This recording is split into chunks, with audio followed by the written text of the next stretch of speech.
Hello साहब, तिवारी जी के यहाँ से बोल रहा हूँ। अच्छा बताइए। सीए आपके, उन्होंने मेरे को बताया था कि मैं आपको थोड़ा सा फोन करके इन्फॉर्म कर दूंगा। साहब, टाइम है आपके पास? करी तो बात हुई थी तिवारी जी से मेरी, वो बता रहे थे टीडीएस वगैरह के नहीं, बारे में। टीडीएस का तो हो गया, टीडीएस का हो गया। मैं आपको सिर्फ इन्फॉर्म, अभी आपकी बुक देख रहा था मैं, तो तिवारी जी बता रहे थे सीए हैं, वो कह रहे थे कि मैं थोड़ा सा आपको बता दूं, जी जी बताइए। क्योंकि वो ऐसा है ना, टैक्स वैक्स का फिर काम फिर लटक गया था सर। नहीं नहीं बताइए। एक सेकंड।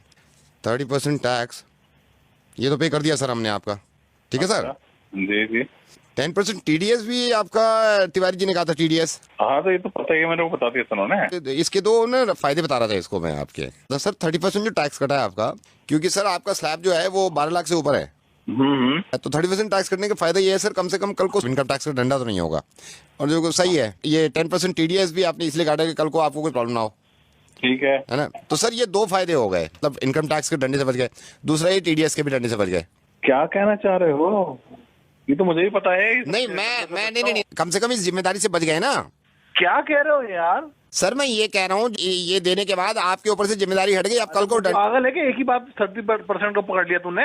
मेरे को पता नहीं है ये बात। ये तो पता है सर आपको। तो 30% टैक्स दे दिया तो इनकम टैक्स का डंडा आप पे नहीं पड़ेगा, आपकी जिम्मेदारी खत्म, आप बुरा मत मानिए सर। लेकिन इनका डंडा पड़ गया, ये क्या होगा फिर? यार रोजे रमजान में गालियां दिलवाएगा, क्या रह गया? सर ये क्या? सर 2.5% ज़कात है? 2.5% ज़कात।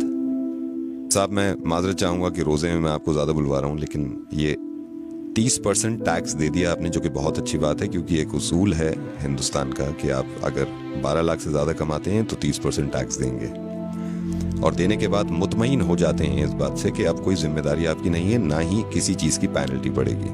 टीडीएस दे देते हैं आप 10%, साहब 2.5%, वो भी आपकी इनकम पे नहीं, आपकी सेविंग पे, सिर्फ 2.5% ज़कात, जो कि आप नहीं देते हैं। आप बिल्कुल ये मत समझिएगा कि मैं इस चीज के लिए शर्मिंदा करना चाह रहा हूं आपको, मैं नाम तक नहीं बता रहा हूं भाई। मैं सिर्फ ये कहना चाह रहा हूं कि अगर आप इनकम टैक्स नहीं देंगे तो उससे जाती तौर पर किसी एक इंसान को परेशानी नहीं होगी, वो हमारे मुल्क की तरक्की के आड़े आता है।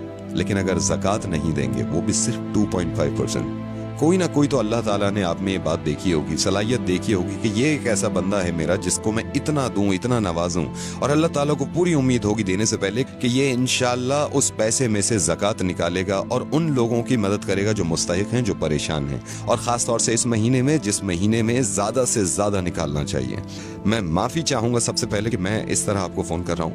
मैं रेडियो मिर्ची से नवेद बोल रहा हूँ असलम भाई, और इस बात की किना मत रखिएगा दिल में, वो आपसे मोहब्बत ही करते होंगे जिन्होंने ये बताया कि आप उन्हें प्लीज समझाइए कि वो ज़कात दिया करें, क्योंकि वो भी ये चाहते हैं कि आपकी आखिरत संभल जाए। फोन मत काटिएगा, मैं छोटी सी बात आपकी इस बच्चे की कराना चाहता हूँ। मैंने फोन पे इनको होल्ड पे रखा हुआ और ये बहुत देर से इंतजार कर रहा है। मैं रेहान, जरा फिर से बताना, तुम्हारी अम्मी ने आज रोजा रखा है? नहीं रखा। रेहान क्यों नहीं रखा रोजा उन्होंने? क्योंकि मेरी अम्मी बीमार है। तो तुम्हारे अब्बू क्यों नहीं इलाज कराते तुम्हारी अम्मी का, ताकि वो रोजे रख सकें? मेरे अब्बू के पास पैसे नहीं है। ये जो बच्चा है, इनकी वालदा को कैंसर है। इनकी वालदा रोजे यूं नहीं रख सकती क्योंकि ये बीमार हैं। बीमार इसलिए हैं क्योंकि ये इलाज नहीं करा सकती। इलाज ये इसलिए नहीं करा रही क्योंकि इनके पास पैसे नहीं है। पैसे इसलिए नहीं है इनके पास भाई क्योंकि हम ज़कात नहीं देते हैं। बहुत मुमकिन था ये कि हम हॉस्पिटल के बाहर अपनी वालदा के साथ बीमार पड़े होते और हम इंतजार कर रहे होते कि कोई ज़कात दे, और इनके वालिद यहाँ बैठे होते जहां पे आप हैं, और ये अगर ज़कात ना देते और हम तक ना पहुंचती तो कैसा लगता? आपके माशाल्लाह 2 मासूम बहुत प्यारे बच्चे हैं, और मैं ये दुआ करूंगा कि इंशाल्लाह बहुत लंबी उम्र हो उनकी और बहुत तरक्की करें वो। टैक्स नहीं देते हम तो कितना घबरा जाते हैं कि नोटिस आ जाएगा इनकम टैक्स की तरफ से। ज़कात नहीं देते हम तो जिसकी माफी नहीं है और उस नोटिस का कोई बदल नहीं होगा। मैं ये नहीं कह रहा हूं कि आप किसको दें, आप जिसको सही समझे, जिसको लगे कि मुस्तहिक है, उसको ज़कात दीजिए। इंशाल्लाह ज़कात जरूर दूंगा, और इस बच्चे को अगर जरूरत हो किसी चीज की तो मुझे जरूरत है। इस बच्चे को अब जरूरत नहीं है, इस बच्चे तक पहुंच गया। लेकिन हमारे ही हिंदुस्तान में बहुत सारे बच्चे ऐसे हैं जो इंतजार कर रहे हैं हमारी ज़कात का। अल्लाह ताला अजर दे आपको इस चीज का, आपने अपनी जिम्मेदारी पूरी करी।